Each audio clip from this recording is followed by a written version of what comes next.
বিদেশি হাঁস পাখিগুলো 3টি ছানা দিয়েছে, তার মধ্যে একটি ছানা নিচের দিকে পড়ে যাচ্ছে।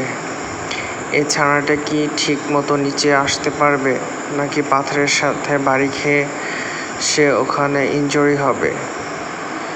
দেখা যাক সে কি পাথরের সাথে বাড়ি খায় নাকি সহজেই নিচে নেমে আসতে পারে।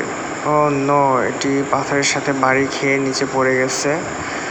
সে নিস্তব্ধ হয়ে আছে। কিছুক্ষণের মধ্যে একটি কাওয়া পাখি এসে বাচ্চাটিকে নিয়ে চলে গেল। আরেকটি পাখির বাচ্চা উপর থেকে লাফ দিয়ে নিচে পড়তেছে। সে কি সহজে নামতে পারবে, নাকি সেও পাথরের সাথে ধাক্কা খাবে? মনে হচ্ছে সে ঠিক মতো নিচে নামতে পারবে। দেখা যাক সে কি পারে কিনা নিচে নামতে।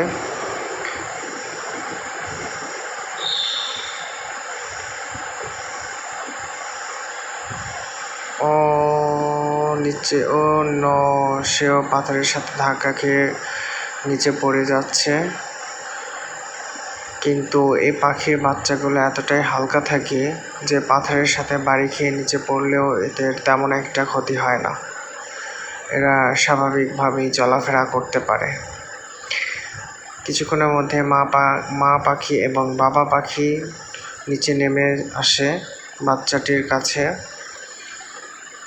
তার পরবর্তী সময়ে বাচ্চাটিকে নিয়ে মা পাখি এবং বাবা পাখি পানির দিকে এগিয়ে যাচ্ছে খাবার সংগ্রহের জন্য। ভিডিওটি ভালো লাগলে সাবস্ক্রাইব করে সাথে থাকুন।